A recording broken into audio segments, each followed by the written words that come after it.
Rule number 82 क्या कहता है आपका, एवरी डे जो एक सिंगल वर्ड है ओके वो आपका क्या एडजेक्टिव होता है और ये क्या करता है, डिस्क्राइब करता है ऐसी चीज को जो आपकी क्या होती है, रूटीन होती है, सामान्य होती है या फिर आपकी कॉमन होती है।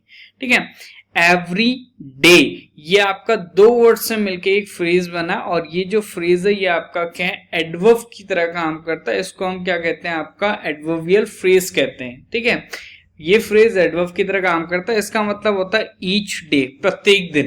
Okay, it refers to something that happens on a daily basis. Okay, तो उस चीज को ये रेफर करता है जो क्या होता है डेली बेसिस पे होता है, निरंतर होता है, रोजाना के रूप में। ठीक है, तो इसको एग्जाम्पल समझ लेते हैं। अच्छा, एग्जाम्पल से पहले एक चीज ध्यान रख लो, एवरीडे सिंगल वर्ड एडजेक्टिव होता है जो क्या करेगा, नाउन को डिस्क्राइब करेगा। एवरी प्लस डे दो वर्ड से मिलके एक फ्रेज बनता है, ये आपका एडवर्ब की तरह काम करता है। किसी वर्ब की मतलब फ्रीक्वेंसी बताने के लिए हम क्या करते हैं, किसी एक्शन की फ्रीक्वेंसी बताने के लिए इसका यूज करेंगे। एग्जाम्पल देख लेते हैं आपका, देखो क्या लिखा हुआ आपका, these are my every day shoes. Okay, तो यहाँ पे देखो शूज जो है वो आपका नाउन है, क्लियर है, और सभी को ये चीज पता है नाउन को डिस्क्राइब करने के लिए हम क्या करते हैं, एडजेक्टिव का यूज करते हैं।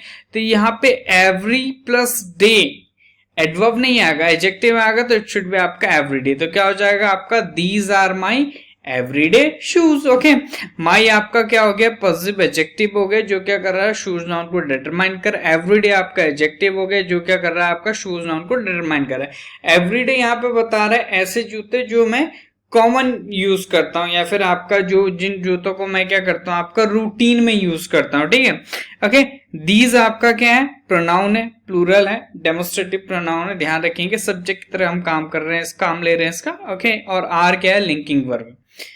ठीक है, आगे बढ़ते हैं, एक और एग्जाम्पल हम देख लेते हैं सर इससे रिलेटेड। दूसरा एग्जाम्पल क्या कहता है आपका, देखो क्या लिखा हुआ आपका, I go for a walk every day. Okay, तो यहाँ पे देखो आई आपका सब्जेक्ट है, गो आपका मेन वर्ब, आई आपका सब्जेक्ट है, फर्स्ट पर्सन है। ओके, तो आई के अकॉर्डिंग आपका प्लूरल वर्ब ही हम यूज करते हैं, तो गो बिल्कुल करेक्ट है। फॉर प्रेपोजिशन हो गया, अ वॉक नाउन फ्रेज आपका फॉर प्रेपोजिशन का ऑब्जेक्ट हो गया, वॉक नाउन हो गया, ए आर्टिकल आपका क्या कर रहा है, वॉक नाउन को मॉडिफाई कर रहा है। आई गो फॉर अ वॉक, मैं क्या करता हूं, वॉक पे जाता हूं, कब, okay, each day. Okay, daily basis पे मैं क्या करता हूं भाई, ये वॉक पे जाने का काम करता हूं, ईच डे का सेंस आ रहा है, तो ये जो आपका आएगा एडवर्ब आएगा जो क्या करेगा, जाने के एक्शन को क्या करेगा, मॉडिफाई करेगा। ओके, तो यहाँ पे एवरी प्लस डे चाहिए क्योंकि यहाँ पे एडवर्ब चाहिए फ्रीक्वेंसी बताने का। ओके, वॉक पे जाने की फ्रीक्वेंसी बताने का, ईच डे प्रत्येक दिन, क्लियर है। तो ये चीज आपको ध्यान रखना है, बहुत इंपॉर्टेंट है, कब आपको एवरी डे और कब आपको एवरी डे का यूज करना है, क्लियर है। अब इससे रिलेटेड आपके कुछ आपके चार आपके सेंटेंसेस हैं, क्लियर है, इनमें आपको क्या करना है, एरर फाइंड करना है और इनका आंसर काउंट में करना है। ये चार कर लोगे तो आपका डाउट बिल्कुल क्लियर हो जाएगा कि कहां पे एडजेक्टिव चाहिए होता है, कहां पे एडवर्ब चाहिए होता है। बोनस के लिए हम क्या करते हैं, रूल नंबर 83 डिस्कस कर लेते हैं। ये क्या कहता है आपका, prepositions are always followed by objective case. ठीक है, अब ये चीज ध्यान रखना आपको, ये चीज मैंने कई बार बताई है कि प्रपोजिशन अगर लिखी हो तो उसके बाद हमेशा क्या होगा, उसका ऑब्जेक्ट होगा, और ऑब्जेक्ट होने का काम सिर्फ और सिर्फ आपका नाउन या फिर आपका प्रोनाउन का है। ठीक है, नाउन का ऑब्जेक्टिव केस तो क्या का नाउन ही रहेगा, लाइक अंकित है तो अंकित सब्जेक्टिव केस की तरह भी यूज हो सकता है, सब्जेक्ट की तरह भी, और आपका अंकित ऑब्जेक्ट की तरह भी।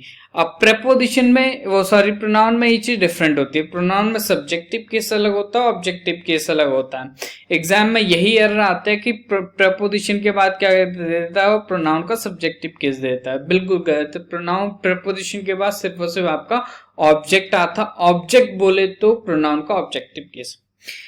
ठीक है, तो ये आपको ध्यान रखना, ऑब्जेक्टिव केस ऑफ प्रोनाउन मैंने लिखे हैं, आई का मी हो जाता है, वी का अस, यू का यू ही रहता है, सब्जेक्ट ऑब्जेक्ट सेम, ही का हिम हो जाता है, शी का हर, दे का देम, हु का होम, इट का इट ही रहता है, clear.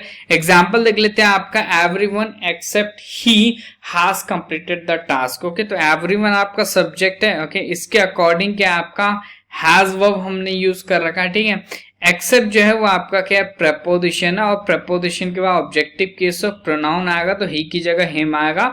To make this sentence grammatically correct हम क्या कर देंगे, ही को हिम कर देंगे, और ये हो जाएगा आपका everyone except him has completed the task. Everyone subject है, इंडेफिनाइट प्रोनाउन है, सिंगुलर है, इसके अकॉर्डिंग हैज वर्ब बिल्कुल करेक्ट है। हैज के अकॉर्डिंग क्या होगा, वर्ब का थर्ड फॉर्म यूज होता है। हैज हैव हैड जब भी हेल्पिंग वर्ब होती है तो वर्ब का थर्ड फॉर्म यूज होता है।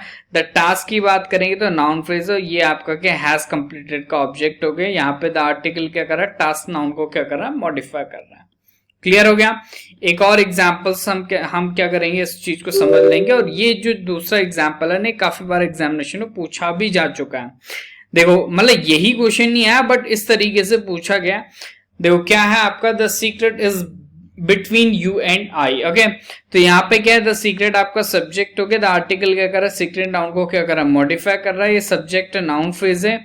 बिटवीन की बात करेंगे तो बिटवीन प्रपोजिशन है, प्रपोजिशन के बाद ऑब्जेक्टिव केस ऑफ प्रोनाउन आएगा। यू तो सब्जेक्ट ऑब्जेक्ट दोनों सेम है तो सही है, लेकिन आई जो है वो आपका सब्जेक्टिव केस है तो उसको क्या कर देंगे, मी कर देंगे। तो क्या हो जाएगा आपका, between you and me. Clear है। इससे रिलेटेड भी आपके कुछ आपके सेंटेंसेस हैं। इन सेंटेंसेस में आपको क्या करना है, एरर फाइंड करना है, और इन सभी का आंसर क्या करना है, आपने कमेंट करना है। ओके, चलिए मिलते हैं in the next section. Okay, till then जय हिंद जय भारत।